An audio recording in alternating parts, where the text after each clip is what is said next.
Look, chances are if you have applied for jobs, you have sat for psychometric tests. But do you know how they work? And what does a psychometric assessment reveals about you for the employer or the recruiter? Why are they part of the recruitment and selection process in the first place? And should you prepare for it? How? How do you prepare for psychometric assessment? And do you know that by doing a type of psychometric assessment, you can find out heaps about yourself, which helps you immensely in your job search? You didn't know that? Well, let's find out more.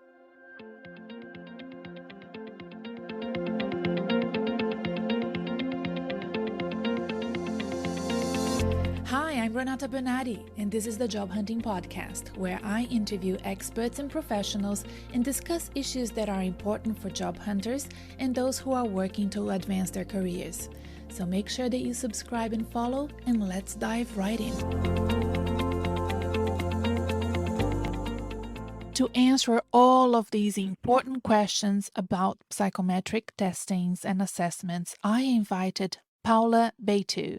She is the Chief Science Officer and Operations Director of TalentPredix, a new and innovative psychometric assessment tool designed to give professionals a thorough understanding of their talents, their career drivers, and personal values so that they can thrive in their careers.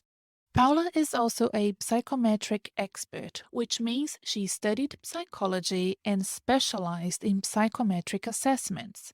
She then got accredited in many credible assessment tools, and more recently used all of this knowledge to develop, with her business partner James Brooks, a new tool called TalentPredix that surpasses anything that I have ever seen in the personality assessment space, and that's where Paula's path and my path have crossed. I must admit that as a job candidate, I used to absolutely hate psychometric testing. And when I had to do them as part of my performance management or my personal professional development, I never really got anything out of it that was useful or relevant to me. So I didn't get it. And in fact, when I started coaching, I never used assessments as many coaches do. Other coaches, they start off with assessments with their clients, and I never did that because I didn't like them. That was until I found TalentPredix.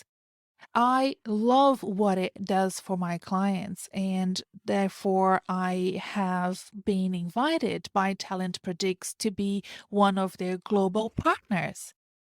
In a few weeks' time, you will also hear from James Brooke, who is the CEO and founder of TalentPredix, when I interview him on this podcast for future episodes that we have already recorded. You know, James explained to me that the way we work is changing faster than ever. I don't need to tell you that. However, most workplace assessment tools haven't really kept up to pace. It is the ability to uncover a candidate's uniqueness that sets TalentPredix apart and suits the modern thinking around amplifying individuality and diversity in the workplace.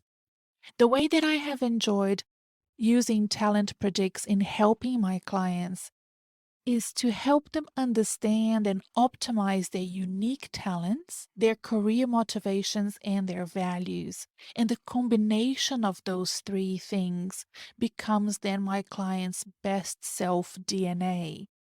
The results that the TalentPredix offers gives us the capacity to think and reflect about how we add value to a company, the things that we like to do most, and why we haven't liked to do other things. It's because it's not part of that best self DNA. It really has helped my clients transform the way that they think about themselves and find the right language and feel very confident about what their talents truly are. I have found that TalentPredix can be used in different ways. So if you are wondering, I am not sure how I add value, what I am good at, I can't position myself in the job market, I'm finding it hard to find the words, I don't know what my strengths are, TalentPredix can help you a lot. If you are in charge of managing people and you are in charge of the employee life cycle, from recruitment and team building to career development or preparing people for future roles, then TalentPredix is also great and can give you and your team individual reports. And for you, it can give you a team report. Applied organization-wide, the results from TalentPredix help businesses combine unique talents and create a cognitively diverse, high-performing team, which I think is so fantastic. Bringing out the best in people enables them to thrive, accelerate performance, and encourage collaboration. And this is why I'm loving using this assessment with my clients. To make it even more interesting, doing the TalentPredix assessment is now my most affordable service. Yes, you heard me well. This is the best return on investment that you will see out there in terms of career services that you can find online and DIY on your own. The report is very comprehensive. You will be so impressed by what you get out of it, and it will give you a lot to work on. You can always choose and opt to then workshop the results with me, but frankly, you can just start with a TalentPredix assessment and see where it takes you. To learn more about the TalentPredix assessment, go to my website, renatabernardi.com/talentpredix. That's RENATABERNARDI.com/TalentPredix. All right, so now let's go back to our session for today, which we recorded live. And if you want to watch that video, there will be a link to the video in the show notes. We recorded this session a few weeks ago on YouTube, Facebook, and LinkedIn. It was streamed live. And after telling a little bit about her career and professional background, Paula and I discussed what psychometric means and how those tests actually work, what they review, the different types of psychometric tests. So there's personality tests, aptitude, and cognitive tests. Why would someone do it? And we discussed the many reasons why they would be interesting for both individuals or managers of people. What type of questions are asked? What type of personality or psychometric tests are used in recruitment? And at which stage of the recruitment process the different types are used? How they are evaluated? Can they be discriminatory? Are there any biases that come from using assessments? Are they reliable? Are they accurate? Like, so many different questions that I had for Paula. It was a very flowy, informal, you know me. You've been if you've been listening, you know how my podcasts go. And I hope that you enjoyed this conversation. I will see you on the other side with a few key takeaways from my conversation with Paula that I think can help you in your job search and your career plans. Ready to listen? Let's go. So, look, everyone, today we're here to talk to Paula Baetu about psychometric testing, which is a very important topic for job hunters and people going through recruitment and selection. Now, Paula is the Chief Science Officer at TalentPredix, which is my favorite assessment. And she's also the Operations Director there. She's a business psychologist. And before coming up with the great TalentPredix assessment tool, you have been accredited by every single other assessment out there. Am I right? That's what it feels like. Yeah, about 10 or 15. I don't know. I've lost count.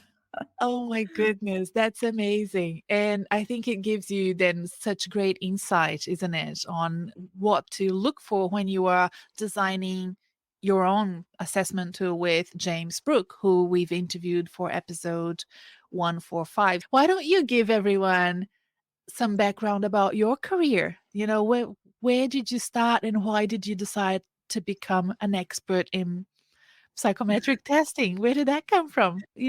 Not dissimilar to most people. When I was in high school, I had no idea what I wanted to do. I just wasn't sure. There were so many different areas I was interested in: biology, psychology, geography. Just didn't have a clue. And what I did was I just started a general BSc at uni because it kind of encompassed a lot of what I was interested in, but again, not really sure. I went to the careers office and did some aptitude assessments to help me guide what I should be studying. They said I could do anything really because my IQ was good enough and I was interested in a lot of different things. So that didn't help, which is kind of that first seed of oh, psychometrics, that's interesting. And I probably walked out of that session, that feedback that I got after doing a full day of assessments, thinking, well, the person who gave me my feedback, their job is quite interesting. So that seed was planted. And I was like, well, what kind of encompasses both things? So I was interested in biology and psychology most of all. So I made in South Africa, we got majors and minors, quite similar to the US system. I don't know what it's like in Australia. Depends on the Mm. faculty. It's not the So universities are the same. yeah, great. So I majored in psychology, general psych, and then I got to a point where it's like, well, again, I don't really know. So I took a gap year after my fourth year of studies, did some temp work. I came to the UK, got some life experience. And then it was kind of just by chance that my sister-in-law's sister done psychometric assessment and specialized in that. And I was remembering that time I did the aptitude test and it was quite interesting. And I did for my fourth year, my research study, I used some psychometrics and I found that quite interesting. So I decided to do the specialization. In South Africa, it's a 6-month course and internship where you pretty much working full time in a psychometric environment, learning all about it. And then you have to write a board exam and be registered with the Health Practitioners Council of South Africa. And I enjoyed that whole process. And I got placed with a fantastic company who taught me a lot around that. And then I got more into the consulting side of things there. But it was all kind of by chance and following, little bits of interest. But like most, as I said, I just didn't know what I wanted to do either. Was there a sliding door moment when you could have done something completely different? Do you sometimes look back and think, "Oh my god, I could have done that instead?" What was it? It's not really sliding door. I think I realized in the time that this was not for me. So I actually, after my gap year, I came back and I was going to do a teaching degree. And I was sitting in the, I registered, I got accepted, and I was sitting in the registration day sort of thing, where the first day, and they were talking to us about the course and everything. And I turned to my friend who I'd applied with. She continued and finished, but I turned to her and I said, I can't do this. And I left. So I just knew in that moment that this is not what I wanted to do. Yeah, it was just about following what I felt passionate about and where I had the energy. And that's what I learned, going forward and into using psychometrics is about you have to do what you're passionate about, what you love, because it's your life. It's day to day. It's so important. What you're doing is meaningful to you. Yes, it's funny when you say passion. When I was interviewing James for the episode 145, so everyone please watch that one when it comes out. He also mentioned passion because we were talking about grit. And this is the thing about passion for me personally. I followed my passion for my first 2 degrees and I didn't finish them Mm, because even though I was passionate about those topics, I didn't have the grit or the perseverance to develop the skill set to do those professions. I don't think I was necessarily talented, even though I still enjoy art history and civil engineering. Those were my 2 mm, first degrees. I didn't finish them, and I think it was really because of my lack of understanding of careers and what I could do, and also coming from a kind of an intellectual family that didn't have a lot of understanding of entrepreneurialism or mm, commercial nows and, business. It was not part of our vocabulary mm, growing up. You can work in the corporate sector and be a business person. It wasn't like how we grew up. So it took me a while to figure out that I could do a Bachelor of Commerce, which I then finished and loved. And, like it's really interesting that if yes, I like art and I like history, but I don't want to sit all day doing research. It's not my personality to sit and do mm. research. And I think the psychometric testing can really help with that. Don't you think? Yeah, 100%, because it's that intersection of what am I really good at? Where are my skills versus what do I enjoy? What are my interests? And that intersection is usually the best career path. So if we do, and I used to do a lot of career and conversations and use psychometrics for career guidance, and you would have that the interests, the personality, the ability all coming together to then say, yeah, this is probably the career path that you should go into. Probably better to do it in a process with a coach than unfortunately the assessments in high schools that tell you you can become Yeah. an astronaut or a carpenter. Those don't really help people because it's not. I think that focus more on interest only, but it's so outdated and not useful. But if you get the formula right, then yeah, you get Uh-huh. that next. That's great. And, like we were talking before about how I'm using TalentPredix, which you developed with James Rook. And as you know, I've been teaching it at university to, Mm. students doing master's degrees. And I wanted to share with you one of the ways that we've used it that I think was really fun. We read a quote from Amelia Earhart. I don't know if that was a good quote because she followed her passion and then she disappeared off the face of the earth by flying a plane over the Pacific. So probably I should choose a different hero next time, a different hero of mine. But I'm really passionate about her. And that quote, I will add it to the episode show notes. It was all about loving the process of preparing for her adventure. She loved the process. Mm. And we then looked at the Talent Predicts talent wheel that has lots of different talents that you have. And, when you do the assessment, the report will tell you what your top talents are. And we tried to guess what her top talents were. And then we thought, okay, what if her top talents were these other talents? She would end up possibly becoming a teacher, teaching other people how to fly planes instead of being adventurous and flying over the Pacific, and we sort of chose different scenarios of people that Mhm. love to fly, but then choose different career paths, different pursuits. And I think that that was a fun exercise to kind of Yeah. understand how you can all be doing a master's degree, let's say Masters of International Relations, but end up pursuing different careers because of that.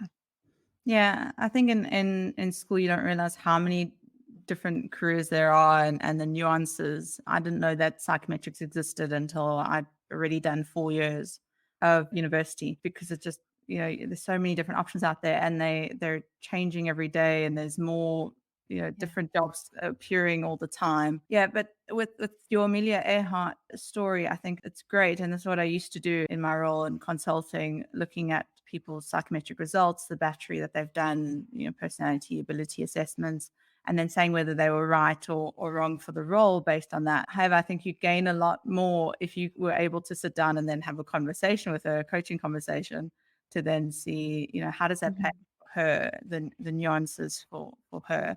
So I think it's great that we can generalize and we can say, yeah, you're likely to enjoy this sort of job or career path, that there are nuances for people in terms of Yeah. that. Oh, that we need to get into that. yeah. That's what we're here for. But let me start with a very basic question about psychometric testing. Mhm. What does it mean? What is psychometric?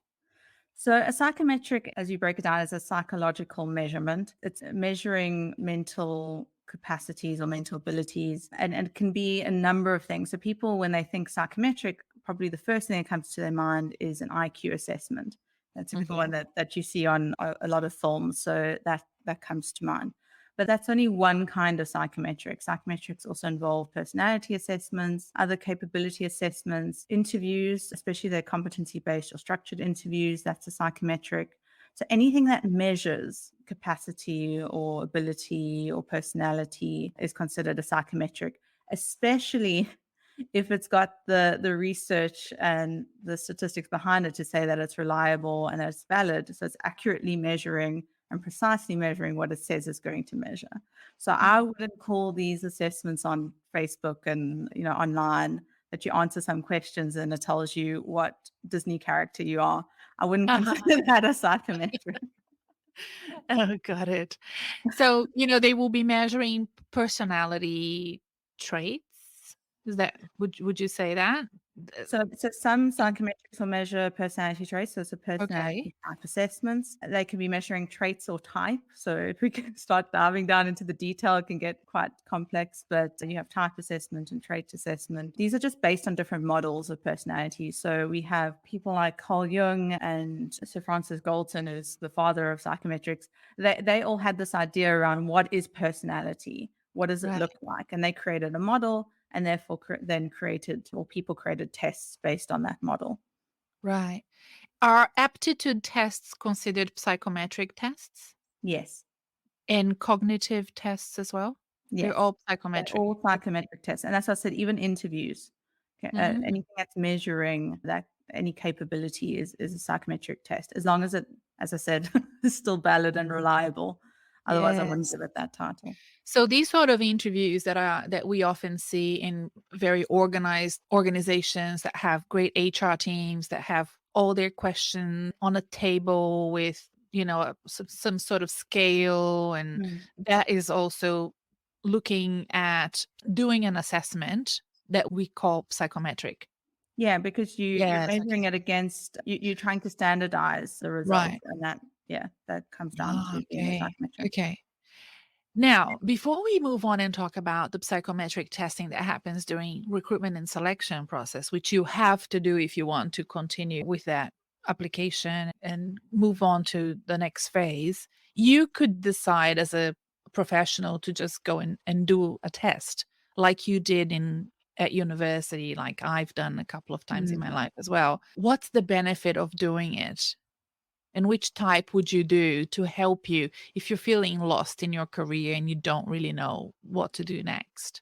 Okay. So with your point about for hiring and recruitment, I think the numbers are around about 75% or 80% of the top 100 UK companies are using psychometrics. And I think it's more in the US. So just to put that out there, that a lot of large companies are using it and Mhm. more are using psychometrics. So I have to corroborate that statement that you Yeah. made. No, we're gonna But look that into yeah, that. the idea of what you should try out, you don't have to go and try out psychometrics beforehand. I think where it can help is if you just want to have a better idea about yourself and better understanding about what you might want to do in your career, because it's quite important that you're applying to roles that are in line with that. Otherwise, if Mhm. you're applying to roles and you're trying to get into these roles that are not in line with your talents, your strengths, your potential, it's unlikely that you're going to be accepted into that role. And I Mhm. think we'll talk about this a little bit more, but especially where companies are using psychometrics as a screen out rather than part of the later part where you can then have a conversation around it. But yeah, you can go to your a lot of career offices and universities. They're using some forms of psychometric. I Mhm. can't always say what they're using. Just also say that there are thousands and thousands of different assessments out there. Some are good, some are not less good, some are outdated. But it's worth just, I guess, going through the steps, especially if you are stressed out or feeling anxious about having to go through psychometrics. You could also speak to a career coach. I know I'm connected to quite a few, and I know there's some Mhm. very good ones out there who can then also do that process for you if you don't have a career office. And then there are other psychometrics out there like ours, where you can go to the website and you can purchase a once-off assessment and debrief, Mm. which can then again just give you a bit more self-awareness and insight. Yeah. And for example, what would be the benefit of somebody in a management position, a leadership position, to do an assessment like TalentPredix? What can they learn by doing an assessment like that? Yeah, we've spoken a lot about the recruitment and the job hunting side thus far, but obviously psychometrics can also be used for development. And so that it's on twofold. So as a manager or as a leader, if you're looking for a new role or a career change, wanting to step up in the organization, whatever it might be, then you can see the benefit of psychometrics, again, helping you find the right role and the right fit for you in the recruitment side of things, but then also from the development point of view. So you can use that same data. In TalentPredix, we've designed it that you can use the same data that you've used. You've used it for recruitment. You can use it for your development process to then say, well, what are my strengths? How do I how do I leverage those? And then what are my weaker areas? What are, we call them potential performance limiters, which include your weaker areas. And those we're generally quite aware of what we need to work on. But then Mhm. also, as James will mention in the next podcast, your overused or in excess talents and strengths. Yeah. So when that dial's been turned up too far, and to be aware of those, which less people are aware of, because we think we're quite strong. We're in a certain area. Maybe it's teamwork or greater teamwork. I know that's something that's one of my talents. But when it's dialed up too high, then I might be very concerned about what my team's thinking about me and not being able to necessarily move forward on my own because I need my team. So the Yes. trip points that might happen that you might not be aware of. And then you can use that information as part of your development to say, okay, well, now I'm aware of what these blind spots are, my weaknesses are, and then start putting plans in place on how to develop those. Yes. Now I'm really loving TalentPredix. And, before TalentPredix, the only other assessment that I used to do was the VIA character strengths. I'm going to put Mhm. a link to both of them in the show notes, but I never liked any of the others. And I think it's because of my personal experience doing them. They never really gave me much insight. Remember when you said you did one at university and it came out that you could do anything? That's what Mhm. I used to get. Or if it was some sort of quadrant, my dots will be in the middle, Mhm. like, like so close together that it wasn't significant Yeah. enough for me to think, yeah, no, I'm really more in this zone than any other. And I used to come out of those coaching sessions extremely frustrated with the Mhm. results and not really getting much out of it. But I love using challenge projects with my clients. And I'll give you an example what I think is great. Two clients working in the same organization or the same type of organization, one extremely unhappy, the other extremely okay with everything. And once you get the report, you kind of understand why. So you would see one having, like let's say it's government that they work in, one with precision as their top strength Mhm. and leadership and as a personal value, stability, right? The person is fine. I'm fine. I just want to stay here. And the Yeah. other's like, oh, I hate my job. And his top, career driver is entrepreneurialism Yeah. and precision is low. And, like it's really interesting to see that diversity. And, I'm really loving also explaining how you can top up the talents you don't have if you're in a senior exec position, like many of my clients are, by hiring the right people. Mhm. By using Talent Predicts to also bring that balance to the team instead of you trying to be good at everything. Yeah. What do you think of that approach? No, I think that's accurate. Again, when I worked in consulting, I had quite a large client, and we did the research at the end. We do research yearly and profiling. What does their top talent look like? What does their leadership team look like? Based on the assessment they were using, Hogan, which is quite a well-known assessment that I'm also credited in. And what we found is that there was a lot of clones happening.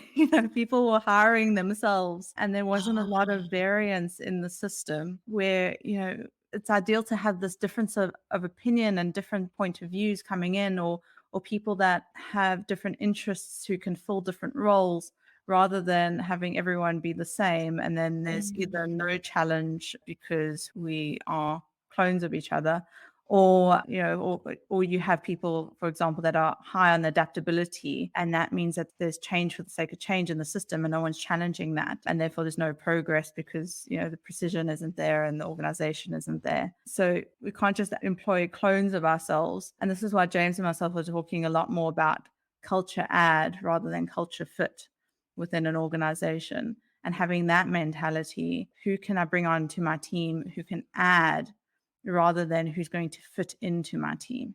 yes.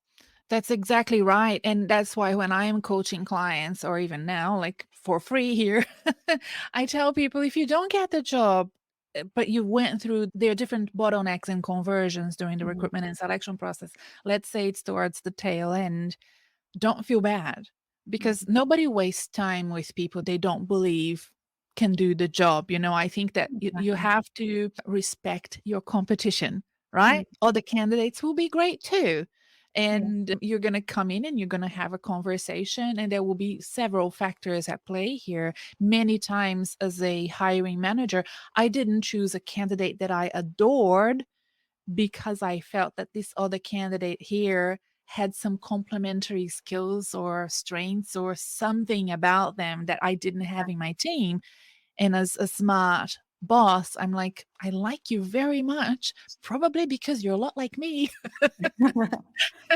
Yeah. And I'm going to hire this person because I think we need this sort of skill set or whatever it is, to complement my team. So it's sometimes not really personal at all.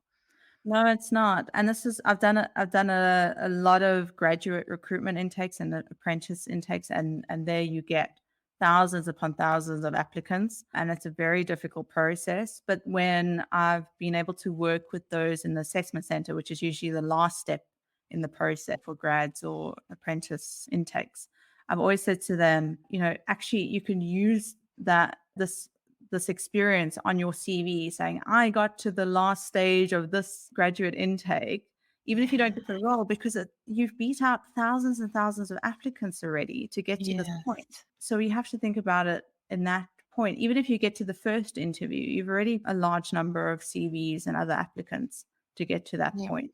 But yes, I agree about you then have to find the right person for the role, and you can't just employ someone you like. And this is why we talk about how just using interviews is not a great predictor of performance, or assessments and steps that you can add in, as frustrating as it can be for the candidate who's applying. If you're using a number of assessments and an interview and maybe an assessment center, you're going to have much higher prediction of performance at the end of the day.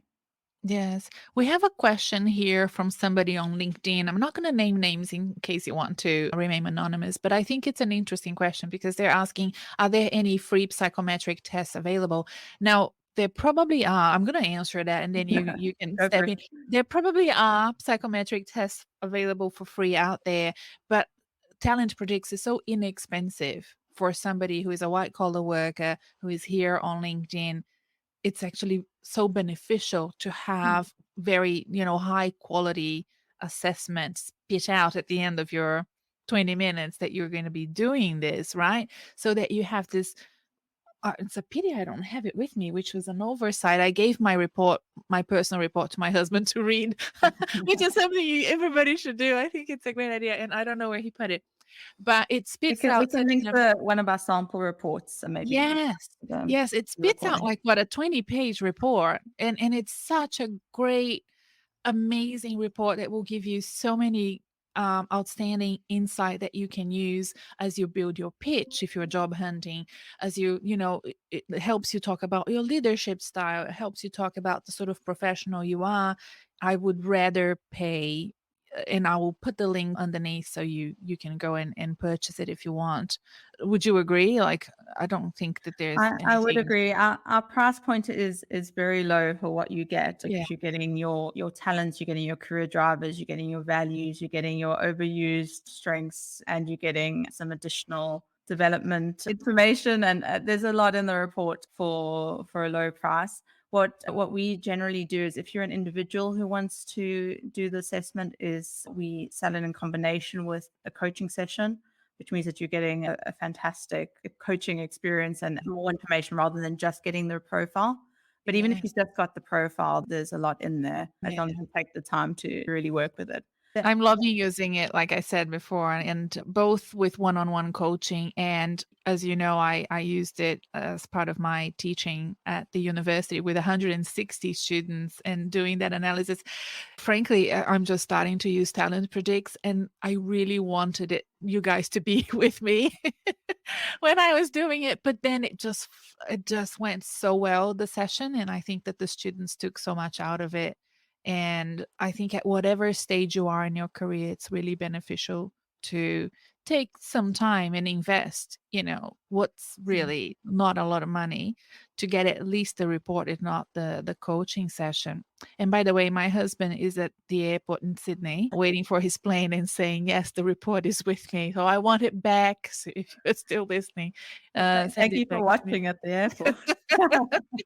He probably has nothing else to do. So, with the psychometric testing done in recruitment, Paula, I'm going to share with you, as a coach, how I think the difference is, because you mentioned it briefly, and I want to highlight it. When you are applying for a job and you send your application, and the very next step is an assessment, it feels like it's more binary. Whereas if it's at the tail end, it feel like it's more like I want just to have an insight on who you are and not just, cut people off and use the psychometric testing as a cutting tool in the Mm. selection process. Can you explain the sort of reasons why recruiters would choose, maybe you don't know, but I'm hoping you can give some insight as to why some of them put it at the very beginning and others at the tail end. I think it comes down to preference, but then also experience. So where I've used psychometrics at the get-go as a screen out is when you're dealing with a lot of applicants. You need some way to lessen the pool, as it were, Mhm. because for some graduate intakes for large companies, I've dealt with 40,000 applicants, that sort of Mhm. level. You have to whittle down the people to then put them into the next phase. As it gets costly, the further it goes along, and you can't run assessment centers with thousands of people. You want to get it Yeah. down to maybe 100 and then run a number of assessment centers based on your smaller pool. So you Mhm. can use it then. I wouldn't use TalentPredix as a screening tool, but you can use ability type assessments. So say the role is an accounting or at an accounting firm or accounting level role, or you're employing analysts, that sort of thing. You can plug in a numerical reasoning test or something like Mhm. that at the beginning. So Mhm. at least you're saying, well, we're only going to put forward anyone who's got average to more than average numerical reasoning for this role.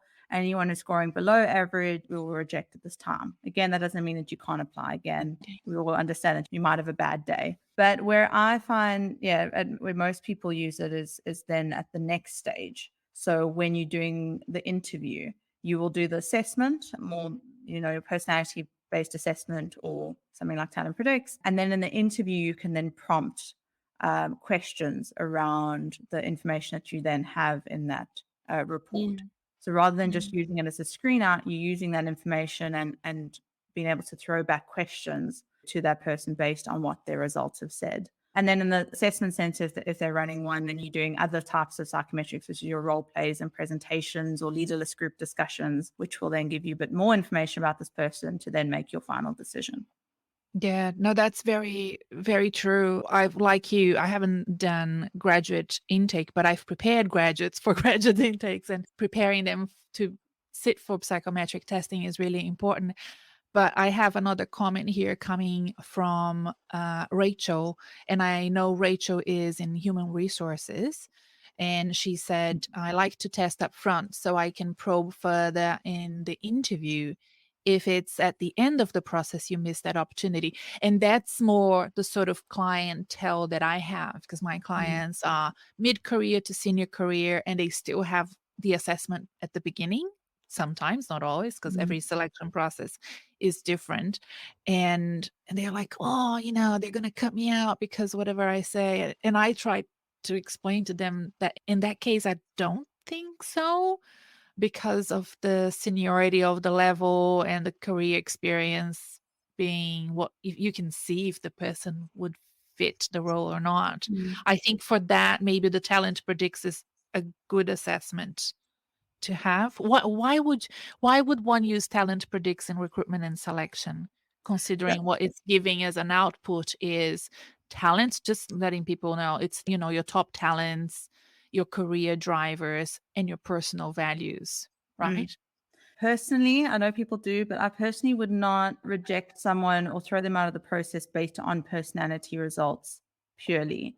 especially something like values, because that again could be a value add to the company. I would use it, and this is what I've told people to use TalentPredix, is you use it in preparation for the interview, and then have, like Rachel said, then you can use that to probe further and get to know this person a little bit more and ask them more specific questions about if they're highly adaptable. Can you tell me about a time where you had to be highly adaptable, or tell me about a time where the situation didn't allow for you to make decisions quickly if they're highly decisive. So there are ways that you can just probe in that. I wouldn't use it for screening. If you are going to use psychometrics for screening, it would be in combination, as I said, with an ability assessment. But yeah, I've used too many psychometrics just for recruitment, where I've written a report and then I've said, oh, this person is a good fit for the role or a bad fit for the role. I've never spoken to this person, and I felt a bit strange about that, with just looking at psychometrics and not having a conversation and then making that decision. But if you're using psychometrics and then you're having the interview, potentially a role play or presentation for your managerial C-suite, they probably do a larger number of assessments, then yes, you can start to make those decisions after that process. Yes. One thing that I commented with you before we started recording is the fact that sometimes I find that it validates what people already knew about themselves, and they feel like, yes, I own this talent. It's my talent. And I've been talking about it, and now here it is, the receipts that they say. But sometimes it spits out and it's not what you expected, and you get really frustrated. It happened quite a few times when sometimes leadership is not high enough, because my clients are, mid-career to senior, and they're like, oh, where's leadership? And the example I told you before was critical thinking. When critical thinking came low. For me personally, what came low that I was like, oh, it was curiosity. And then when I started reflecting upon it, I'm like, yeah, I'm not that curious, to be honest. Like, I'm not going to spend time unless I am, asked to do it. Unless I have to, I'm not going to learn something entirely new out of the blue. I'm very purpose driven, and it has to, fit within what I'm trying to build for my career or for me personally. But it takes a while for you to accept the things you don't have as your top talents. Is that natural for you to have that response when you're coaching clients? Yeah, so we have to remember that, unlike things like presentations or role plays where someone else is scoring you, most assessments are self-report. So you are answering these questions about yourself. So it is, I would say 90% of the time, maybe 80% of the time, that you will get results that you expect because you've answered the Yeah. question. And the assessment, as long as it's measuring what it says it's measuring, then the output will be that. And that's where people go, well, I already knew that about myself. But it's sometimes useful to have it in a certain language or give you some development narrative around those results. But other times, I think there's a number of things that could be happening. The one is that we don't necessarily really know ourselves. So my example is I used to score very highly on empathy for every single assessment I ever did. It was one of my highest scores. I realized as I got into my late 20s, early 30s, I don't think I'm as empathetic as I think I am, or as I like to think I am. Yeah. And that's it hasn't decreased because, as some of you might know, personality is something that's quite stable over time. It Yeah. doesn't necessarily change a lot, and we can talk more about that. But if things do change, they tend to come down a little bit or go up a little bit. So mine's come down more to a slightly above average, but not so well above average compared to everyone else. And that came with life experience and just getting to understand myself better and getting feedback from other people, understanding that. The other thing that could be happening is when we talk about talents or strengths or personality in general, we're talking about underlying innate qualities that the way that we describe it is your underlying qualities that describe you when you're at your best. And these are things that generally come naturally to you, you gravitate towards them, but where there might be elements that don't fill you with joy and don't fill you with energy, you might have learned behavior around them. So another example that I've used, and you would have heard this before, Renata, is I tend to score very low on organization, very low. Don't like it. It doesn't fill me with joy. I'm not that, if you saw my desk around me right now, it's chaos. But I have a lot of learned behavior and learned skill that I've developed in that area.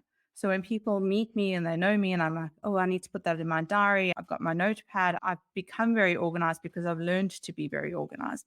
Even so, Yeah. to the fact where I've been asked to mentor someone on helping them to be organized, which is fine. I can do that. But Yeah.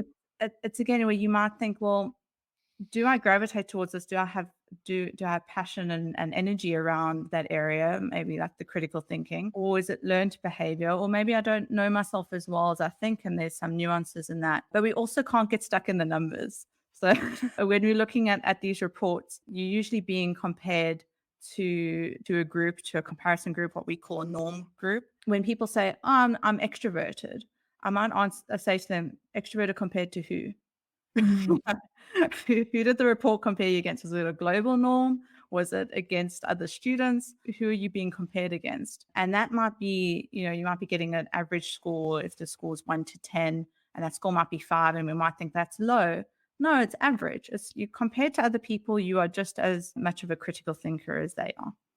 Yes, that's very interesting because, here in Australia, we're a country of migrants, right? So we have people from different backgrounds and they have come to Australia at different stages as well. And I often, and I've raised this with James in a conversation with him before, I've often have this concern about their cultural background and where they come from and how they were raised, where they were born, how that may influence the results of a psychometric test that they do. Mhm. And I've had more than once dealt with really difficult situations at work with clients that are Europeans in Australia or Asians in Australia, or even myself, frankly, at work doing some sort of psychometric test and analysis and then being not considered for promotion or Mm. something that was underway based on their actual day-to-day performance, then the test kinds of pull that lever back down again. Have you experienced that? Because I Yeah, have, and we had to create a whole narrative as how they were going to talk to their managers about this and how people from a Germanic background tend to answer questions, or some people from Asian backgrounds wouldn't say that they are like mm, this or like that because that's not part of exactly. their culture. We don't want to stereotype, but yeah, it's exactly that. It's part of the culture. So some communities are going to be more ambitious and more driven, and other communities are going to be more centered around people and values. And that does change the potentially, not necessarily a lot, but it does change the comparison. So what the averages of the group. Mm, So this is a big issue in South Africa, for example. And this is where I was trained or where I was brought up, because a lot of the assessments that were developed in the 60s and 70s, the norm group, the comparison group were white, upper class, those that had access to education. That was the comparison group, probably more males than females even. And then you're comparing your large community with many different cultures and values and upbringings to a group that is nothing like you, your results are not likely to be accurate. It's going to say that you are well below the norm on some things and well above the norm on other things. And it's not actually then a valid and reliable tool to be yeah. using. So you have to be careful about the assessments that you're using, that they have been backed up by research that's up to date. They're not using outdated research from the 60s and 70s. And yeah, I think people need to be careful, but then also know that assessments don't mean that this is set in stone for you either. I think that's also important to talk about. Where if the assessment says, well, I've got average drive or low drive, that doesn't mean that that's you. You can't then use that as an excuse. Well, I don't have drive, so I'm not going to worry about getting, bother about applying for a promotion. This is where psychometrics are used inaccurately to say this is you. No, this is how you come across, and this is how you compare to others, but you can develop these things, you can build the skill around. And this is again why I wouldn't reject someone based on a personality assessment from a job process. Paula, how can you prepare for a psychometric test if you're doing it through like doing a recruitment process? Do you prepare, or what would you recommend? There's nothing that you can do to prepare. For most assessments, personality-based assessments, there's no right or wrong answers. It's all about being just your authentic self, being honest about who you are. Usually you just need to go with the gut feel answer because that's more likely you, not overthink it. So there's nothing you can do to prepare for those. With the ability type assessments, you need to have a certain level of numeracy, if it's for numerical assessment or verbal reasoning, or a certain level of English for those sort of assessment. You can do training, and there are practice tests for some of these. I know one of our competitors, they've got practice tests online, so you can go look if you know what the kind of assessment that you're going to be doing. Ideally, the hiring person can tell you. So you can ask them, or you're asking me to do these assessments, can you tell me a little bit more about them or who the developer is? And then you can do a little bit of research. With most of these, you can't do too much preparation, but that's okay. You should Yeah. feel okay about that. You should just feel fine and relaxed and not Yeah. nervous and do it with intention. I have clients, especially those that do it as part of their work. They just do it, let's say, on an evening because they're so busy and they don't pay attention to what they're saying, just ticking the boxes in a hurry. And then the result spits out, it goes to HR and it makes their life hell.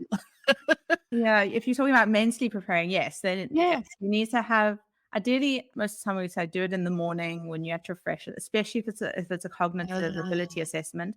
Do it in the morning. Don't wait till the evening when you're tired. Do it when you're the most energized. I mean, for some people that might not be the morning, it might be mid-morning or early afternoon, but don't do it too late in the day or when you tend to feel really tired. And for any of the other personality assessments, just take a breath, be in a good state of mind. If you're stressed or trying to portray something that you're not, that's not going to be helpful to you or the hiring person at all, because you're not going to show who you are. And a lot of these things aren't timed either. So if you feel like you're getting really freaked out about it, just take a step away, go get a drink, go for a walk, and then come back to it. So those are some things that you can do just to feel calm and relaxed about the process. And final question, if I do TalentPredix again in 2-3 years' time, will it have changed? So I mentioned this a little bit earlier, but talents or personality traits don't tend to change a lot over time. So the talent element, you might find that what we call secondary talents, the ones that are just below your top 5 talents, some of those might pop up, other ones might pop down a little bit. You might find those small changes. Personality doesn't tend to change unless you've experienced some sort of trauma or some big life event. What you might find change is career drivers, especially if you're currently early on in your career, because you don't necessarily quite know right now what drives you as you grow up and as you have kids and get married. Then balance, which is one of our career drivers, might pop up a little bit more, or stability, or maybe you realize I'm actually someone who wants to run a company one day, and then entrepreneurial spirit pops in, but that's not necessarily something you thought about when you're early on in your career. So those things might change a little bit, but as you get more settled into your career, you know yourself better, you kind of set on your career path, then those are also less likely to change.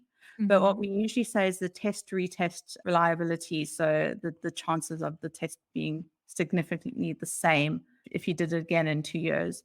For personality tests, that's usually 18 months or so, the validity drops. So then you should redo the assessment, because there might be some small changes, and it just might be that the initial one isn't as accurate for you anymore. Okay, that's good advice. Paula, thank you so much for joining me today for this chat. Thank you so much. And I hope to come to the UK soon to see you and James. I am loving using Fantastic. TalentPredix for my clients. I think that they're really, really liking it too. It gives us so much content to talk about, to work with. It's really been very transformational in my coaching. So, congratulations and thanks again for doing Thank such you, an amazing Renata. job with TalentPredix. Yeah, great. Thank you, Renata. It's been a pleasure, and I look forward to hearing some more feedback and for more people to use it. We're quite a young, dynamic company, so we want to get that feedback and more and more people using it, and getting our norm groups, bigger norm groups around the world, and we're expanding globally. So it's great to have you with us, and thank you very much. All right, I hope this conversation educates and raises your awareness on the importance of psychometric testing during the recruitment and selection process, but most importantly, how you as a job candidate can benefit immensely from investing in one like TalentPredix to understand your talents, your career drivers, and your values, so that it can help you make the best empowering career plans for you, as well as develop the best tactical objectives such as your personal brand, pitch, and even help you write your cover letters and resumes. Here are my takeaways from my conversation with Paula. Number 1. If you're told you will need to sit for psychometric assessment as part of your interviewing process for a role, make sure that you know what type of assessment it is. Now that you have learned the different types, you will feel more comfortable knowing what you're in for. Number 2. I know you can't really prepare for an assessment, but at least do some tests so that you can find out how you're going to feel about it and that you're comfortable with the questions and that you don't feel anxious about it. I always like to de-stress the interviewing process by over preparing for it in the first place. So find out, especially aptitude and cognitive tests, you can find them online for free, some sample questions, and all you need is just to do those sample questions, feel comfortable with them, so that when you are in a assessment center, you're not going to be as stressed. And number 3, know yourself. Sometimes you're not doing well in your job search or in your current career because you're not focusing on your talents and your strengths. You don't have the knowledge of what they are. You're having difficulties doing that self-reflection on your own. I have endless examples now of professionals that have worked with me that were so grateful after doing the test to either have the validation of what their talents and their strengths were, or the understanding of why their job search wasn't going their way. They were just focusing on the wrong roles and the wrong opportunities for them, and not really valuing those strengths that were innate to them, those talents that they had and that could take them further in their careers. So please consider doing a test like TalentPredix. You can find out more on my website. It's www.renatabernardi.com/TalentPredix, and there will be a link to it in the episode show notes so that you can learn more and hopefully sign up and do the test. You deserve it, and I'm confident that you will love it. Bye for now, and I'll see you next time.